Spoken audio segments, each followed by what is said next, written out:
topic is what's next for Errol Spence Jr. Well, as far as he's concerned, he would have liked for Fedora to be next so he can get his hands on those WBO and WBC belt. But as if right now, at least, don't look like that's going to happen. Looks like the WBO refuses to let Errol Spence jump in line in front of Terrence Crawford, which is good on the WBO. Shout out to the WBO for that, for standing up, if that's the way it goes. But it looked like he might end up dropping that belt to avoid the Crawford fight. Well, and that's Fundora, and I don't think Fundora really want to do that, but that's his team getting pressured by the PBC to do that. I believe that's probably what's going to happen. But what's next for Errol Spence, though, outside of a Fundora fight? Here looking at the rankings and stuff like that. We already know we got Jermell Charlo, the champion in recess. And him and Jermell Charlo, they were in the same camp. They both trained with Derrick James. And, you heard a lot of chatter in the past. They've been interviewed and people asked them would they ever fight each other. And they both said if the money is right, they'll step in the ring with each other. They'll get in the ring and dance with each other. But the likelihood of Errol Spence and Jermell Charlo fighting is probably slim to none. So realistically, WBO, we got some. I'm going to probably just look at the top 5 of the WBO. Got Josh Kelly, Erickson Lubin, Xander Zayas. Wow, Xander Zayas is right there. Takeshi Inoue, Slava Spomer. I don't know what the fuck that is, but yeah. And Errol Spence is a guy that told about he not really with the tune-ups and all this other shit. Listen, man, this is 154, bro. None of these dudes right here looking like tune-ups at all. Especially the top 5 in each ranked in each sanctioning body. They don't look like they no pushovers.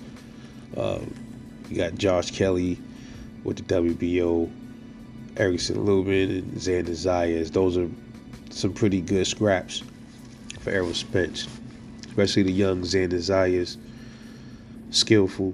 Love to see that. Then you got over there at the IBF, you got Bakram, you got Murtazaliev, you got Jack Kolke. I believe Jack Kolke just got lost on his. He just got knocked out, I believe. You got Lubin at number 3 over there at the IBF. You got Josh Kelly number 4, and Jesus Ramos number 5. Then down here at the WBC, you got Boachuk. He's the interim champion now. But you got Charles Conwell number 1. Fedora's number 3 at the WBC. And then you got Jesus Ramos and Erickson Lubin at number 5. So, yeah. I'd like to see Errol fight Erickson Lubin. That would be a nice test for him. Jesus Ramos is a good one, too. Definitely would like to see that. Virgil Ortiz is there. So why nobody talking about Errol and Virgil Ortiz fighting? You always heard, Bud fighting Virgil, but what about Errol? So Virgil is he's number 6 at the WBC, and he's number 3 in the WBA. So I don't think that'll probably happen. I think, like I said, Virgil will end up fighting Bud before he probably end up fighting Errol. All right, so you got more than likely, man, for Errol Spence, Errol will probably end up fighting maybe like a Murtazaliev. They'll probably end up lining that up. I can see that happening, or maybe I could see him fighting maybe a Charles Conwell or somebody like that. That's what I could see for Errol. I don't think they're gonna put him in there with Virgil Ortiz. I don't know, man. Virgil might beat Errol right now, man. It's a possibility. Virgil could probably stop Errol Spence if they was to fight right now. So what's next for him, bro? More than likely, he's probably gonna end up fighting for maybe that IBF belt. I can see that being more realistic. Yeah, so he probably gonna end up fighting that Murder Zaliev dude. I can see him getting in the ring with him, or because that's if he wants the belt, right? So and then maybe mixing it up with Erickson Lubin somewhere down the line, like afterwards. Or if he's saying he don't like tune-ups, take on the young bull, Xander Zayas, man. He at the WBO. He's ranked into the WBO. Somebody, man. But he don't really deserve a shot at no damn 2 belts at one time, man. No.